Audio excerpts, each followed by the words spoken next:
خیلی مخلصیم دوستان عزیز. یه قلاده مگس دست آموز دارم برای فروش با قلادش هم میدم همونجور که میبینید. مگس آرومیه، گوی هیچ کس رو نمیخوره، فقط گوی خودشو میخوره.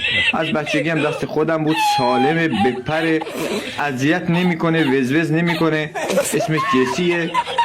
از تو گوه برداشتم اینو بزرگ کردم، خودم از بچگی اینو بزرگ کردم. ببینید آرومه، اصلا با هیچ کس کاری نداره. جنسیتش هم ماده است، میتونید به راحتی تکثیر بدید و ازش پول در بیارید، خرید و فروش کنید.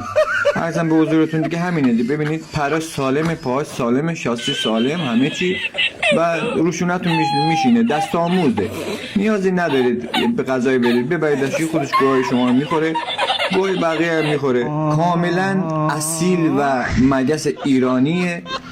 کسی میتونه نگه داره میدم، من به هر کسی نمیدم، چون واقعا واسه زحمت کشیدم، گوه ریختم براش، واقعا خیلی زحمت کشیدم برای این مگسه.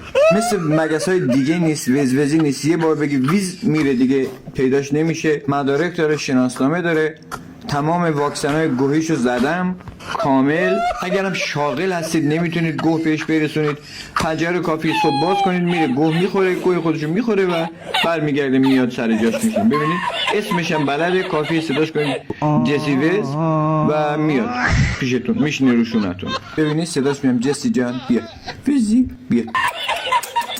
آقا الان که تعریفش کردم دیدم من نمیتونم بدون این بمونم. این باید گوه بخوره، برو گوه بخور، نمیپوشم آقا.